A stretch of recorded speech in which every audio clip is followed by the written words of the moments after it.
I was very worried that this was going to ruin my trip. Based on the end of this section of the movie, you'll see why. But I didn't bring my GoPro.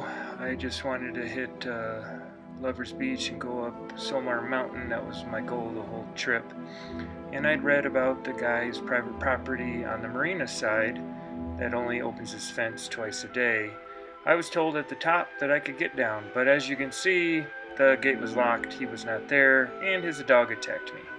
So I had to go to the hospital, well, not the hospital, the clinic, and I got antibiotics. All was well. So the next day, I tested things out, went up Pedda Girl, and the view there is impeccable, as you can see.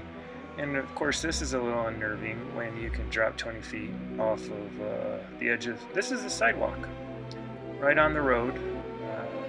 It's just all windy and about a 10 to 12, 14% grade climb as you're heading up. The views are absolutely beautiful up here. That's the Pacific side, overlooking the rest of Pedda Girl, and that's the marina side. And here's looking north. I'm not familiar with that section of Cabo is called. The views up here were absolutely beautiful. And so based on my trip over to Lover's Beach, I had to take my beautiful wife Vanessa with me. She's not much of a climber, but she was a trooper and she got up over those rocks and kicked some butt like the badass she is.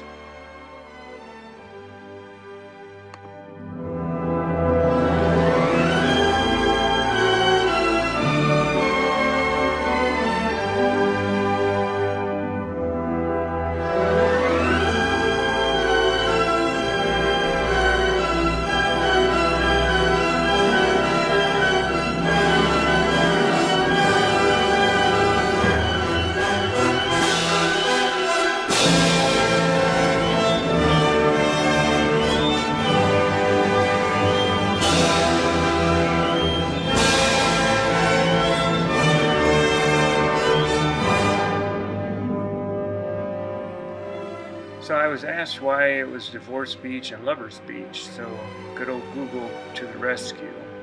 This is still the Pacific side. This is Divorce Beach, and as you can see, it's small, but the Pacific is rough with the currents that will pull you, the tow currents will pull you back in. So there's no swimming there, it's not advised, as it's very dangerous. So as a divorce, marriage, turbulent, like the ocean. And Lover's Beach, once you get over these rocks, is on the Sea of Cortez side where you can snorkel, scuba, and swim.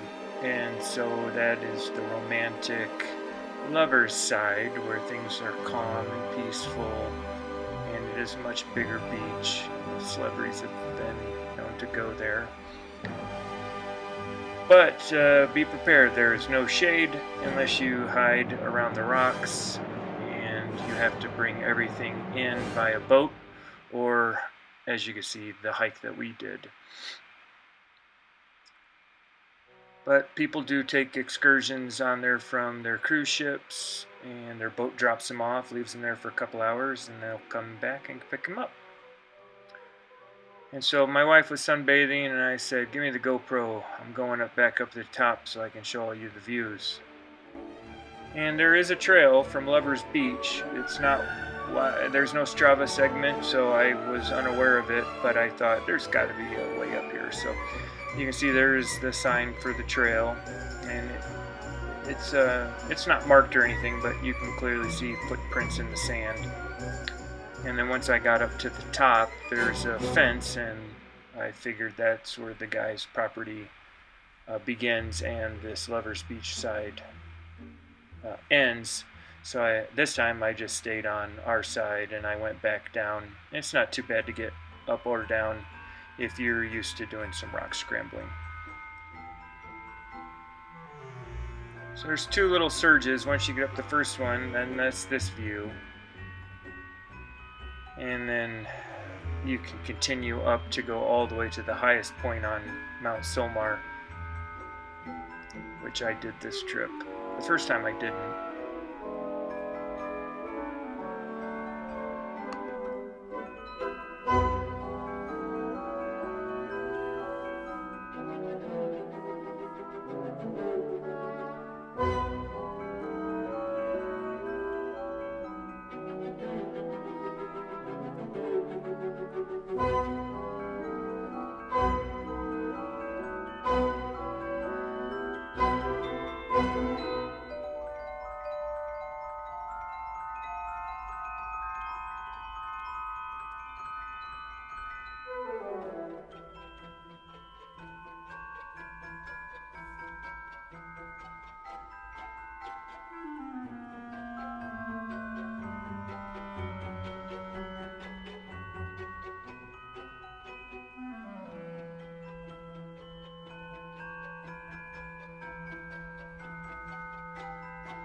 Once I got up to where you could see both sides and 360 view, that is the resort we're staying at. That's Silmar.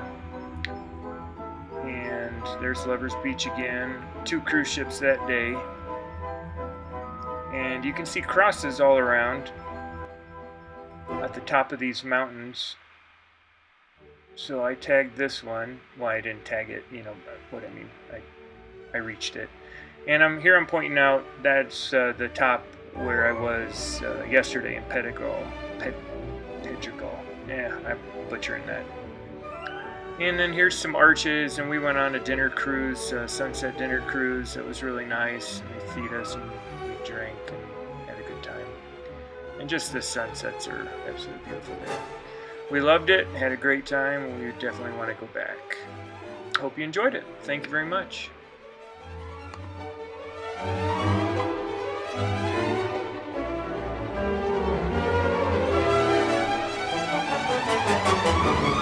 you.